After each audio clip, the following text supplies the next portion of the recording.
Gospel of Luke, the 10th chapter, beginning with the 25th verse. On one occasion, an expert in the law stood up to test Jesus.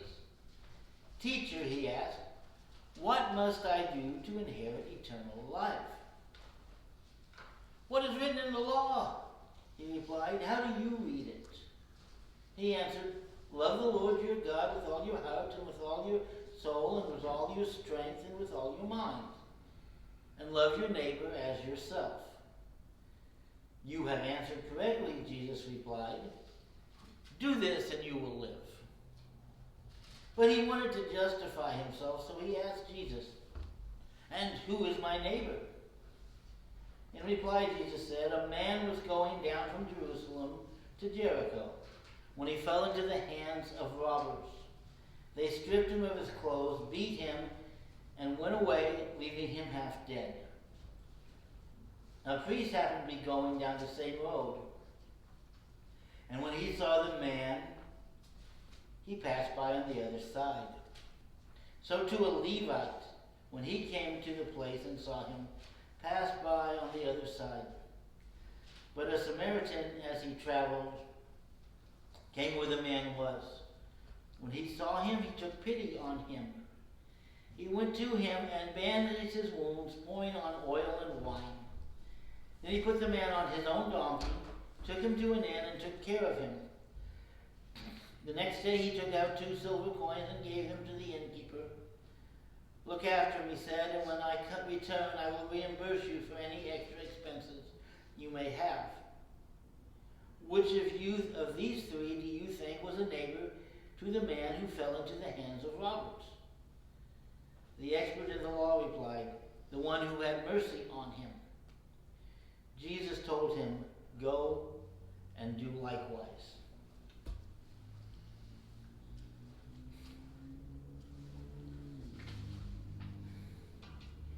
Now, something happened this week that upset me a little bit, and I felt need as a pastor to respond to. And our vice president decided that besides being a vice president, he was also a theologian and an expert on what it means to be a Christian. And he said there is a teaching in Christianity that says first we love our family and care for our neighbors and members of our community, and then others. Now, if he'd stopped there, actually if he'd left out the first part of his sentence, I would not have a problem with what he said. It makes sense. We take care of our own first. We take care of our family, and then we take care of our neighbors, and then we take care and have concern for our community, and it keeps getting bigger as we go out. That's human nature. It is not, however, a teaching of Christianity. Jesus never said love your own family before you love other people. In fact, he actually said anyone who loves their family more than me is in trouble.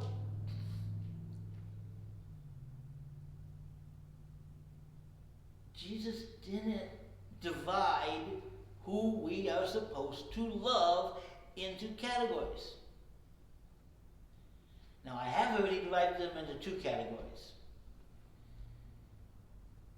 He said they're either your neighbor, and if they're your neighbor, you're supposed to love them, or they're your enemy. Now, what did Jesus say we're supposed to do to our enemies? We're supposed to love them too. So our enemies are our neighbors.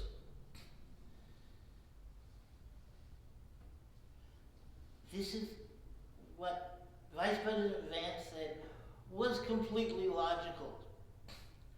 And in a practical sense, it's what we do most of the time.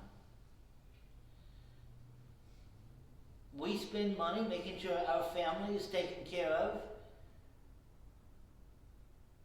before we give the money to charity before we help out our neighbor.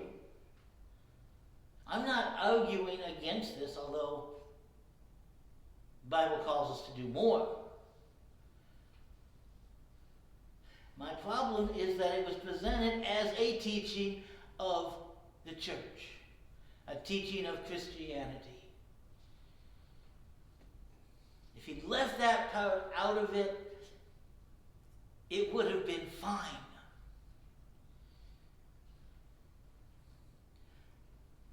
Because in the story of the Good Samaritan, well, in the broader story, the person who is asking the questions of Jesus,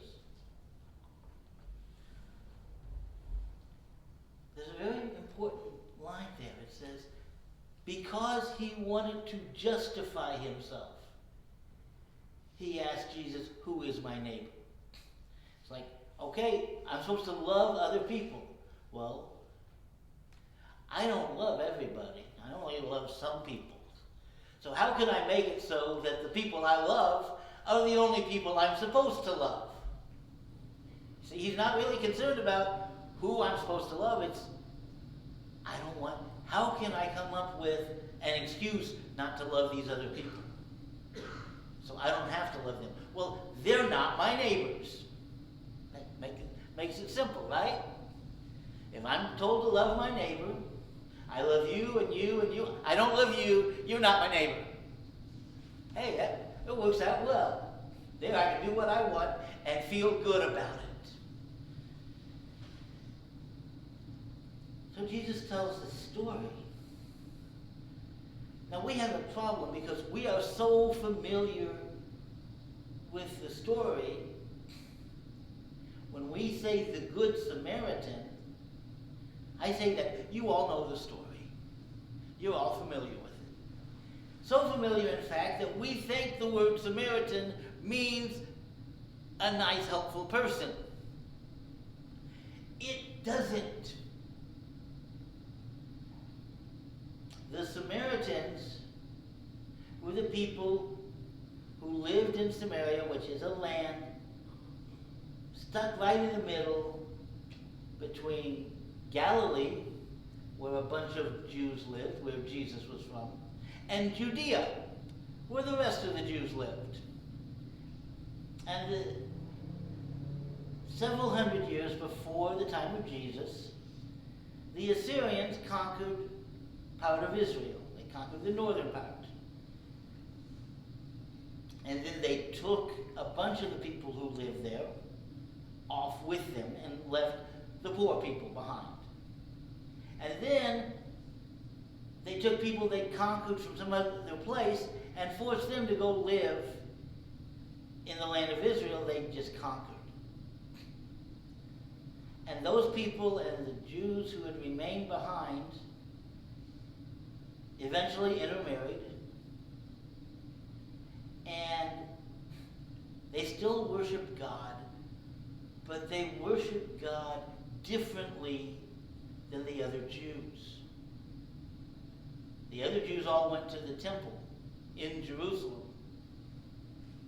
The Samaritans didn't travel to Jerusalem, one, because nobody liked them there. So they found another mountain and they built a temple on it and they worshiped God there. And the Jews were like, well, you can't build your own temple and worship God that way. So they didn't get along. Samaritans, many of them, if they were going from Galilee to Jerusalem, would actually detour all the way around Samaria, just to make sure they didn't run into any Samaritans. It's like if you're planning a trip across country and you take a look at the map and go, well, I don't want to go through West Virginia, so I'm going to take this detour around West Virginia. If Jesus was walking the earth today and telling the story to Americans, right now this would probably not be the story of the Good Samaritan, it would be the story of the good undocumented immigrant. That's how Samaritans were looked upon by many. Well, they don't do anything good. The last person that this Jewish leader who asked the question would have ever called his neighbor would have been a Samaritan. That is what the point is, that Jesus is trying to get through to this man.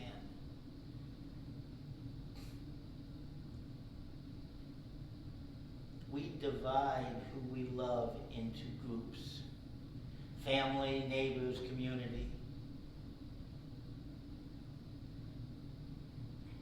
And Jesus looks at the world and goes, you're one community. And what you do in one place affects everybody else. We say, you're our neighbor and you are not. And Jesus says, nope. They're all your neighbors.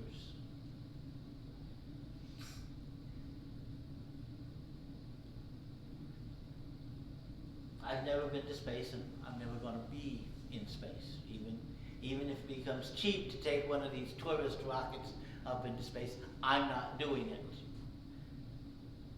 But everybody I've ever heard talk about their trip to space has talked about what it's like to look down on the Earth from space, and they see a world unlike all of our maps that has no borders. There's just water and land.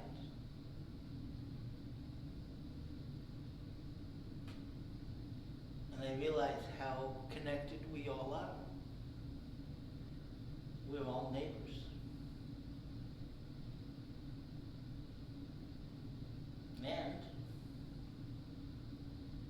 we are all God's children, which means we are all family. So we cannot say, I want to take care of family first, if family is everyone. We cannot say we're going to take care of our neighbors before strangers, if everyone is our neighbor. And it just became apparent to me recently how closely connected neighbors and strangers are. I have a neighbor who lived across the alley from me. He died in November. I found out yesterday. He had no family except brothers and sisters who lived in other states. Kept to himself, except his dogs.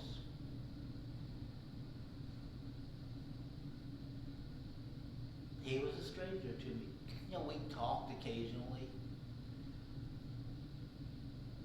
But I didn't think anything unusual about the fact that I hadn't talked to him or even seen him in 2 months.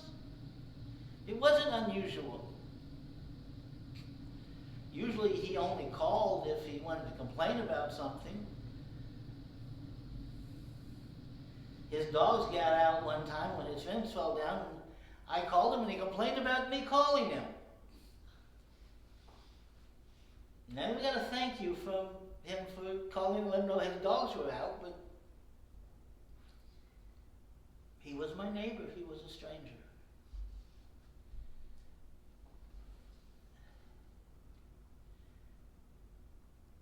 Jesus calls us to do more than we would do if we were left to our own.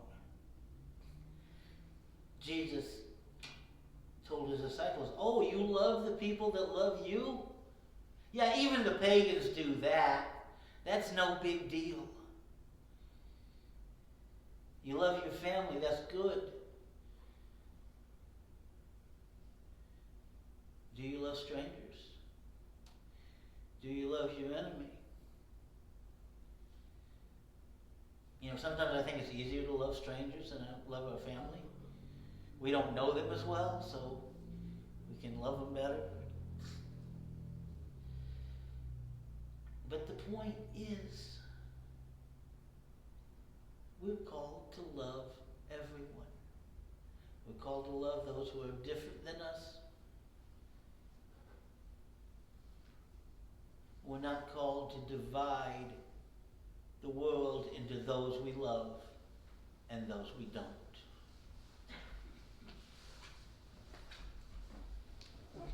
Our closing hymn is number 340.